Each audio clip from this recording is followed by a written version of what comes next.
Tonight on KGW News, trouble on the tarmac. Oh my God. The slow motion collision caught on camera that jarred passengers at SeaTac. Also tonight, neighbors in Vancouver try to rescue rabbits. Authorities say someone is deliberately hitting with darts. It's horrible because, had we not caught him, who knows how long he would have suffered for. Then, as President Trump orders transgender athletes out of women's sports, an Oregon lawmaker introduces her own ban. This is really about fairness, and this is really about equality. And how Sherry's went from serving late-night pie to now owing the state a slice worth hundreds of thousands of dollars.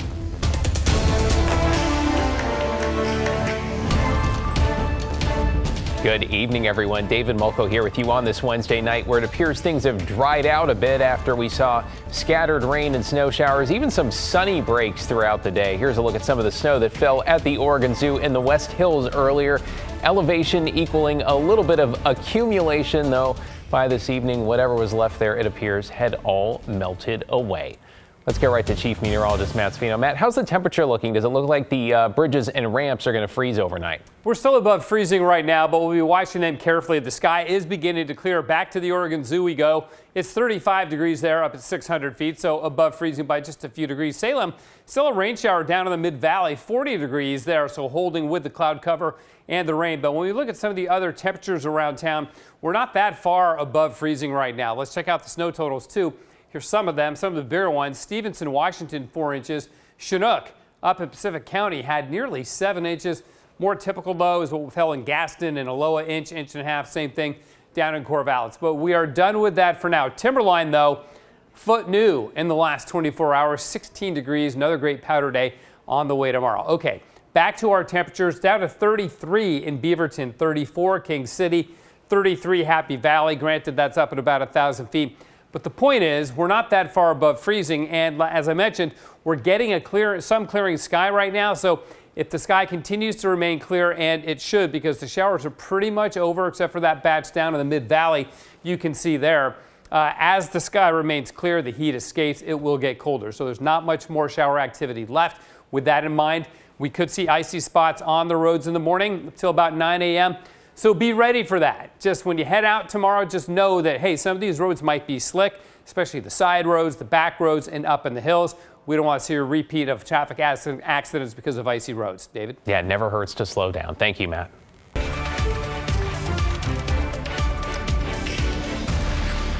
Today, President Trump signing another executive order, one that deals with transgender people. This one barring transgender athletes from participating in women's and girls' sports. It would allow the Education Department to penalize schools and to potentially withhold federal funding. Meanwhile, Republican lawmakers here in Oregon, including House GOP leader Christine Drazen, quickly followed suit with their own proposal. Catherine Cook is here with the details. Catherine? And David, despite Trump's executive order, state laws would need to change to force Oregon schools to adjust rules around transgender athletes. Now, those pushing for the change say this is about fairness for girls and women, not discrimination. It absolutely is an opportunity for us to protect women in sport. House Minority Leader Christine Drazen is challenging how transgender athletes can compete in Oregon. On Wednesday, she introduced legislation that would bar biological males from competing against biological females. Oregon allows transgender students to compete in alignment with their gender identity. This has been a long time coming to be able to have a conversation about respecting and providing dignity to all people, while also recognizing that women and girls deserve the right to participate in fair and equal competition. Drazen's efforts mirror a bill State Senator Daniel Bonham just introduced. On Wednesday, Bonham attended President Trump's signing of an executive order prohibiting transgender women and girls from competing in female sports. Regarding his own Senate bill, Bonham said, quote, "This legislation will compel OSAA to reverse its unfair gender identity participation rule and restore competitive fairness in girls' athletics." The Oregon Schools and Activities Association tells KGW, quote, "We will work to review the executive order with our legal counsel and its potential effect on current Oregon non-discrimination law and association policy." Many oppose efforts restricting transgender participation in sports, including Basic Rights Oregon. In a statement, they told KGW, Transgender people are a very small portion of the population, and targeting transgender girls who want to play sports makes them vulnerable to isolation and bullying. My hope is that I will not have to worry about racing against a man. Lily Hammond is a 3-sport athlete and an intern in Drazen's office. She's competed against transgender females in swimming and cross country.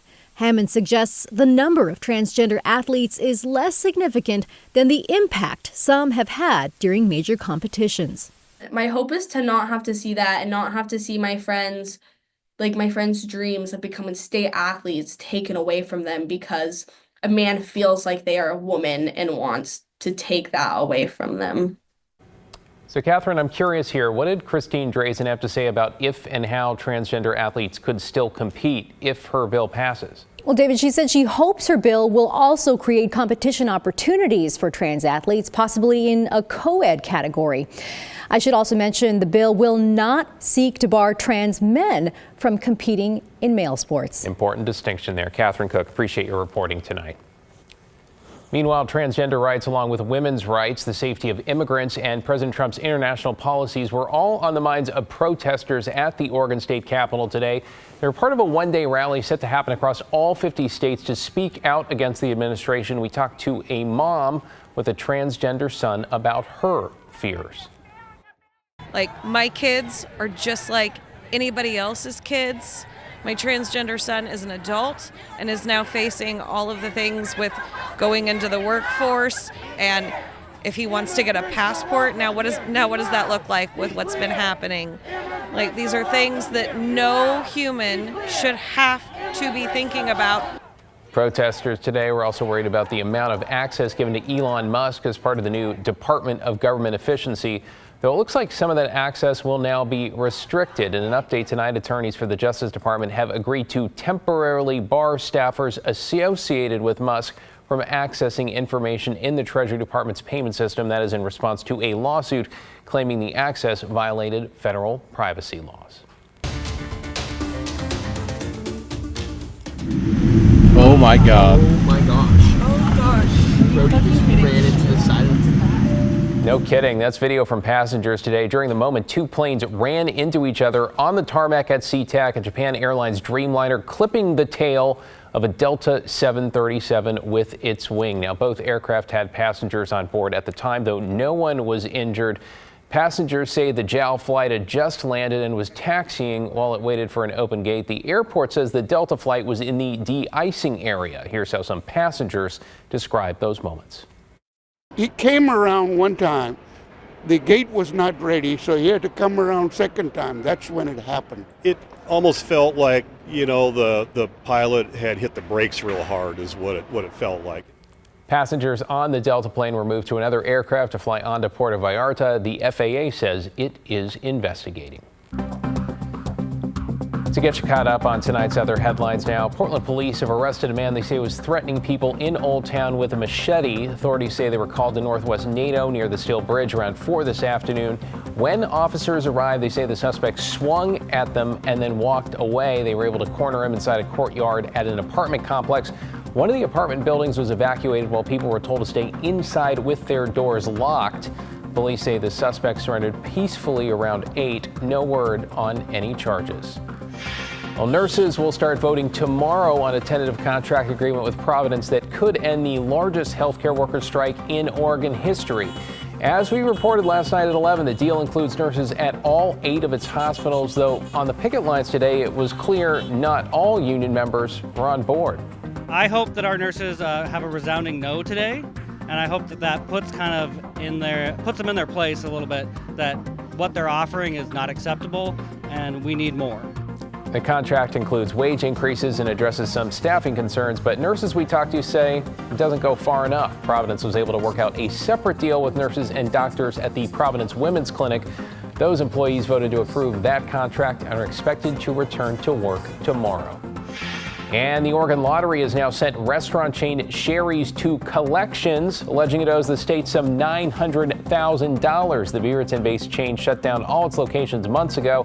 And management has failed to respond to more than 24 lawsuits with records showing landlords and contractors are owed millions. Before it closed, Sherry's was one of the largest video lottery retailers in the state. The company's president did not respond to our requests for comment. New tonight, voters in Southwest Washington are considering whether to support several school levies on the ballot as part of a special election next Tuesday. Alma McCarty's in the newsroom with a look at where that money would go. Alma? David, each of the levies in these cases, 2 for Evergreen and 1 each for Vancouver and Battleground Public Schools, is a replacement levy, which means that if passed, they'd go into effect when the current levies expire at the end of this year.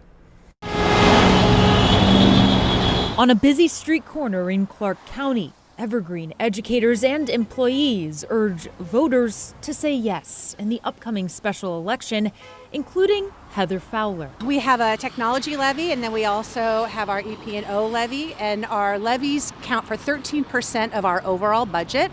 So you can imagine 13% of a school district budget serves a lot of our schools and communities. The 2 levies fund a wide variety of things, from staff and special education to athletics and extracurriculars to security and technology. A lot of people have questions about what levies fund, and a lot of people don't understand. They think, oh, it's a building. Well, it's not. Levies fund people and levies fund programs. These aren't new taxes, but some fear passing the replacement levies isn't a given.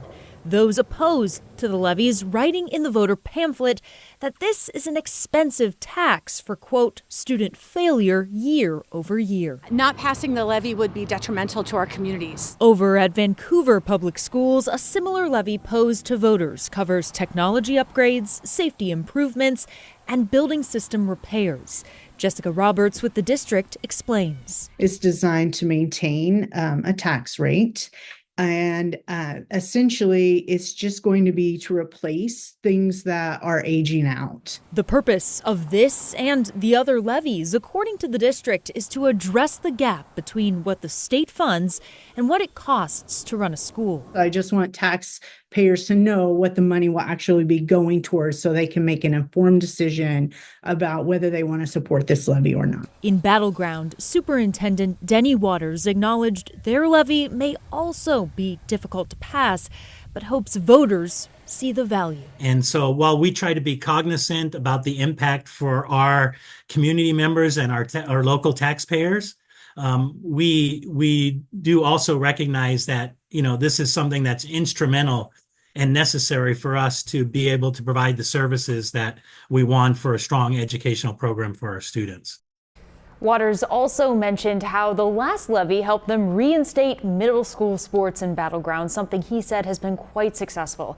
We'll have more information and the estimated levy rates as well for each of these districts on our website, kgw.com. David? Alma McCarty breaking it down for us tonight. Thank you, Alma.